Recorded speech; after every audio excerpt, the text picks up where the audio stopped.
In the short few weeks I've been on YouTube, I've been asked so many questions, and the most popular one by far is, what camera would I buy for around £500? So let's answer that question. Here's the two cameras I would choose. The Canon 700D and the Sony Alpha A6000. The 700D is a solid built DSLR with a flip out touchscreen, microphone input and a huge lens and accessory selection to choose from. The Sony A6000 is a much smaller mirrorless camera. It features a tilting non-touch screen and unfortunately features no microphone input.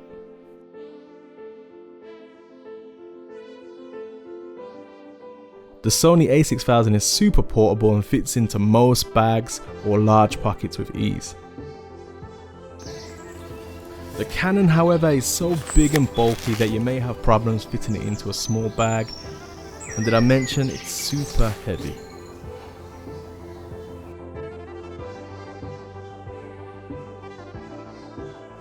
I took both of these cameras into this garden maze, where I set up a short follow test to track moving subjects, testing both their image stabilization and autofocus.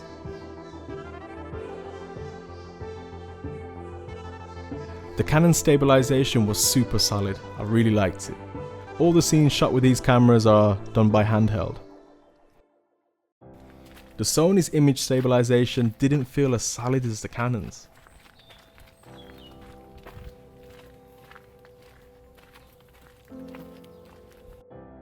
So here I decided to test the image delivered by both of these cameras. I used the same lens on each camera. I then slowed the footage down by 50% to see how cinematic each camera's image is. Now bear in mind the Canon has to shoot at 720p to get 50 frames per second, whereas the A6000 can shoot 60 frames per second at 1080p.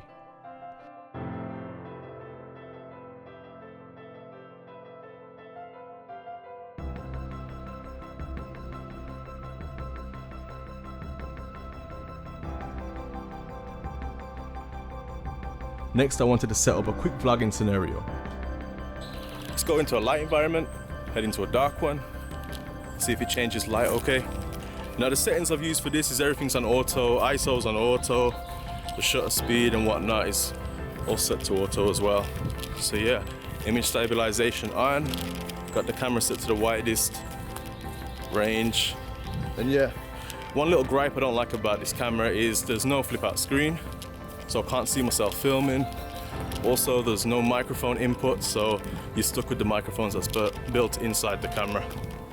So yeah, what do you think? Let's switch over to the Canon. Okay, so now we're on the Canon. We'll do the same situation again in the light and go into the dark. Good thing about this camera is you can plug a microphone into it. I don't have one in there now, so this is the internal microphone. I can also see myself on the screen, which is pretty cool. The annoying thing is the camera is pretty bulky and it's pretty big to hold, so you know that might equate to a lot of bounce and things like that. And I just noticed the screen went very dark, so maybe it's not adjusting to light as quick as the Sony.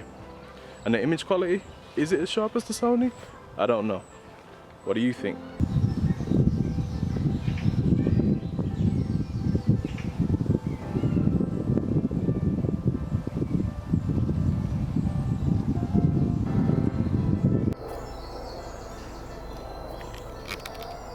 The Sony cameras also come with clear image zoom, so any lens can be digitally zoomed in with minimal quality loss.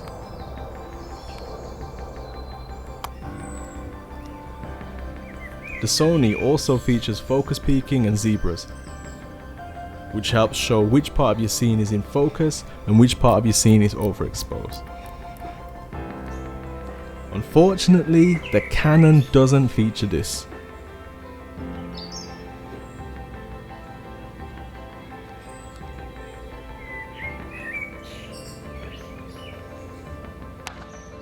This thing recording? Oh, yes it is, I think. Alright, so while I try and find my way outside of this maze, let's talk about the pros and cons of both of these cameras. First of all, you've just seen a big con, and that's the problem. When I press record, I can't hear it. It's not an audible button, like I can't hear it beep or anything, so I'm not sure if it's recording unless I look at the screen. And then that promotes another con, because my eyes are looking at the screen when I'm trying to vlog. The colors on this Canon are spectacular. I love the colors of this camera. It's a solid build camera. I wouldn't be afraid to take this out somewhere on a mountain or whatnot and accidentally drop it, because I know it's strong and it will withhold the pressure of that. It's also very heavy. I'm walking around now, my arms are already getting tired. I've been here for what, 2 minutes or something? Well, 1 minute. My arm's getting a little bit tired. So yeah, there's a lot of pros and cons for each camera. I mean, for stills, you know, taking photography, I think the Sony's gonna smash it, obviously. For video, unfortunately, I'm gonna say it now, but the Sony smashes it also. And I'll tell you why. Because right now I'm trying to film on 50 frames per second, right?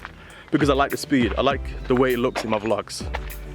Because at any minute if something happens, I can just go into slow motion, and then, you know, it looks pretty great and stuff like that. I don't have to keep switching the settings to 24p, to 50p, or whatever it is. It only shoots 50 frames per second in 720p, which is a big resolution drop from what the Sony does, and the Sony does it at 60 frames per second at 1080p, which makes the image look a lot more sharper. And once again, the Sony sensor is a little bit more sharper than the Canon one when it comes to the videos. It seems like the Sony just looks a bit nicer. But this is my opinion. The flip out screen is a good thing. On the Sony, the flip out screen does not exist, it just tilts, which is pretty rubbish. The Sony camera is really tiny, which is amazing for, like, you know, just traveling and things like that, but it does make your footage a little bit more shaky because it's more difficult to hold without some sort of handheld tripod or something like that. So yeah, in my opinion, I think I prefer the Sony A6000 for the price point.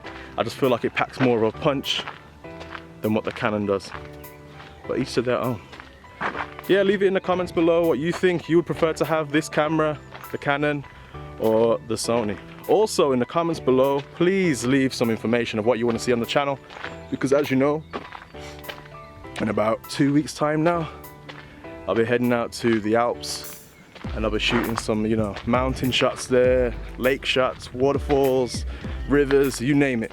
So if you want to see any particular tutorials, or you just want to watch something in particular about Switzerland and the Alps and things like that, please leave it in the comments below, and I'll consider putting it into a video for you guys to watch. I'll try and make sure I put a lot of editorial videos up of me editing videos or photos alongside the trip, so the channel doesn't get too boring. And I apologize for not posting in the last 2 weeks. I've been a busy little boy. Cool. All right, we'll catch up soon.